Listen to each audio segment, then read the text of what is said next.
Hello दोस्तों, आज हम पढ़ेंगे मध्यकालीन बिहार। बिहार में तुर्क शासन। बिहार में तुर्क सत्ता की स्थापना का वास्तविक श्रेय इब्ने बख्तियार खिलजी को जाता है। वह बनारस और अवध क्षेत्र के सेनापति मलिक हुशामुद्दीन का सहायक था।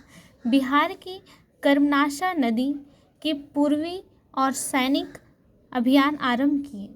उस समय सैन वंश का शासक लक्ष्मण सेन था और पाल वंश का इंद्रद्युम्न पाल शासक था। बख्तियार की पहली सफलता औदंतपुरी विहार शरीफ। 1203-4 में नदिया बंगाल पर चढ़ाई की और उस समय लक्ष्मण सेन की राजधानी थी। नदिया लक्ष्मण सेन की राजधानी थी। बख्तियार ने इन क्षेत्रों को एक प्रशासनिक इकाई में संगठित किया और अपनी राजधानी लखनौती लक्ष्मणवटी बनाई। इल्तुतमिश बिहार में सैनिक अभियान आयोजन करने वाला पहला सुल्तान था। 1225 के लगभग बंगाल के शासक हिसामुद्दीन इवज को पराजित कर बिहार पर अधिकार किया। इसके बाद एक शासक है 1324 में गियासुद्दीन तुगलक ने बंगाल अभियान से वापसी पर उत्तरी बिहार में कर्नाट वंश के शासक हरि सिंह देव को पराजित किया। तिरहुत का क्षेत्र तुगलक साम्राज्य में मिला दिया गया और उसे तुगलकपुर का नाम दिया गया। मुहम्मद बिन तुगलक ने दरभंगा में एक दुर्ग और जामा मस्जिद का निर्माण भी कराया। फिरोज शाह भी बंगाल अभियान के क्रम में बिहार आया। उसकी सेना संभवतः झारखंड क्षेत्र से बंगाल की ओर बढ़ी। सिरते फिरोज शाही में सुल्तान द्वारा बिहार के प्रसिद्ध संत शेख अहमद चिरमौत से भेंट करने की चर्चा मिलती है। फिरोज शाह जब बंगाल अभियान के दौरान वो बिहार आए तब वह एक प्रसिद्ध संत थे शेख अहमद चिरमौत से भेंट किया। उसकी चर्चा सिरते फिरोज शाही में मिलती है। तुगलक काल में बिहार की राजधानी आधुनिक नालंदा जिला में स्थित बिहार शरीफ में थी और इसी राज्य की तत्कालीन राजधानी का नाम बिहार इसी काल में पड़ा था। 13वीं शताब्दी के मध्य में मिन्हाज की रचना तबकाते नासिरी में मिलता है। तो इसका जिक्र तबकाते नासिरी में मिलता है। मिन्हाज की रचना है। अब हम पढ़ेंगे बिहार में अफगान प्रभुत्व।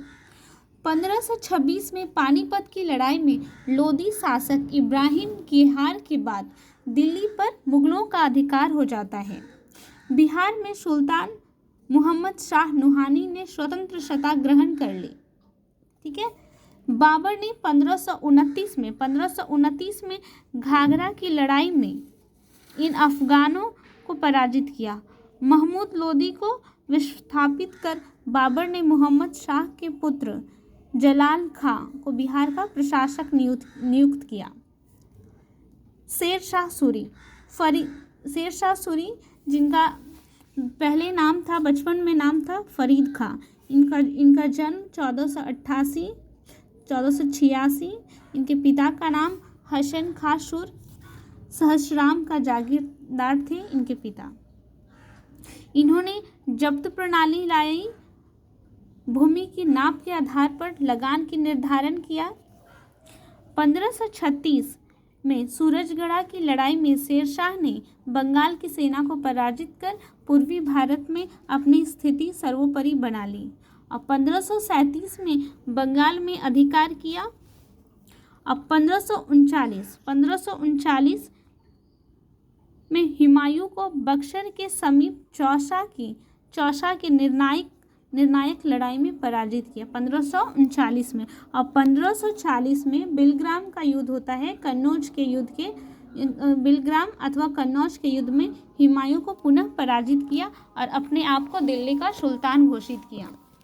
हुमायूं ईरान भाग गया। शेर शाह ने अपने शासनकाल को पटना का दुर्ग बनवाया और यही वह शासक है जिसने कि बिहार को पुनः राजधानी बनाया। ठीक है, 1541 में पटना को राजधानी बनाने की चर्चा अब्दुल्लाह की रचना तारीख़ दाऊदी में मिलती है। तो कौन से ये इसकी चर्चा अब्दुल्लाह की रचना है तारीख़ दाऊदी। यहाँ पे इसका जिक्र दिया हुआ है कि पुनः पटना को राजधानी बनाया गया। 199 परगनाएँ थी जिनमें 15 लाख वार्षिक लगान प्राप्त होता था। औरंगजेब के समय 245 परगने थी जिनसे 96 लाख लगान प्राप्त होती थी। अब हम पढ़ेंगे बिहार और मुगल साम्राज्य। दाऊद खां बिहार का अंतिम अफगान शासक थे और जहांगीर के काल में खोखरा देश यानी छोटा नागपुर जो वर्तमान झारखंड है पे क्षेत्र पर अधिकार था। जहांगीर की आत्मकथा तुजु के जहांगीरी सोने की प्राप्ति का उल्लेख। तुजु के जहांगीरी में सोने की प्राप्ति का उल्लेख है। जहांगीर की आत्मकथा है तुजु के जहांगीरी। ठीक है, औरंगजेब ने पौत्र राजकुमार अजीम को 1702 में सूबेदार नियुक्त किया। इसने पटना को अजीमाबाद नाम दिया। इन्हीं के नाम पे औरंगजेब के पौत्र थे जिनका नाम था राजकुमार अजीम, तो इन्हीं के नाम पे पड़ा है पटना का नाम अजीमाबाद। 1704 में मुर्शीद कुली खां ने बंगाल का प्रशासन अपने हाथों में ले लिया और मुर्शिदाबाद को अपनी राजधानी बना लिया। तो अपनी राजधानी मुर्शिदाबाद किसने बनाया था? मुर्शीद कुली खां ने अपनी राजधानी मुर्शिदाबाद बनाया था। औरंगजेब के मृत्युपरांत उनके बेटे बहादुर शाह शासक बने। फर्रुखसियार वह पहला मुगल सम्राट था जिसका राज्याभिषेक बिहार में हुआ और फर्रुखसियार ही वह शासक है जिसने अंग्रेजों को व्यापार के लिए फ्री दस्तक देना शुरुआत किया था। मुर्शीद कुली खां ने औरंगजेब की मृत्यु के बाद शाही बंगाल पर अपना पूर्ण नियंत्रण कर लिया। बिहार में आरंभिक सूफियों ने 12वीं शताब्दी में मनेर में बसने वाले संत इमाम ताज फकीह प्रमुख थे। फारसी शिक्षा के प्रमुख क्षेत्र थे पटना, बिहार शरीफ, भागलपुर। बिहार शरीफ स्थित मलिक इब्राहिम का मकबरा है और सासाराम में है शेरशाह का मकबरा और मनेर स्थित शाह दौलत का मकबरा है। मनेर में शाह दौलत का मकबरा है। 1616 में निर्मित शाह दौलत का मकबरा जहांगीर के शासन काल में बिहार के प्रांतपति इब्राहिम खां के द्वारा बनवाया था। अब हम पढ़ेंगे बंगाल के नवाब और बिहार। 1707 में औरंगजेब की मृत्यु के बाद मुर्शीद कुली खां नजराना बंद कर दिए और अपने आप को वहाँ का नवाब समझने लगे बंगाल के। औरंगजेब के पुत्र बहादुर शाह के शासन की समाप्ति पर राजकुमार अजीम ने अजीम उस शान की उपाधि भी प्राप्त की और उनके पुत्र थे फर्रुखसियार जिन्होंने फ्री दस्तक अंग्रेज़ों को देना शुरुआत किया था। अंतिम नवाब है जो कि अलीवर्दी खां हैं। 1757 पलाशी युद्ध, सिराजुद्दौला पराजित होता है और 1757 में पलाशी युद्ध में इसके बाद मीर जाफ़र को बंगाल का नवाब बनाया जाता है। बिहार में सिख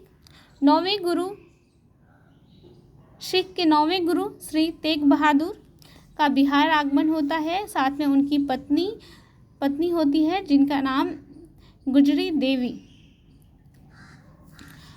और पटना आती है। उस दौरान वह गर्भवती रहती हैं तो पटना में ही गुरु गोविंद जी का जन्म होता है। तो उनका जन्म होता है 26 दिसंबर 1667।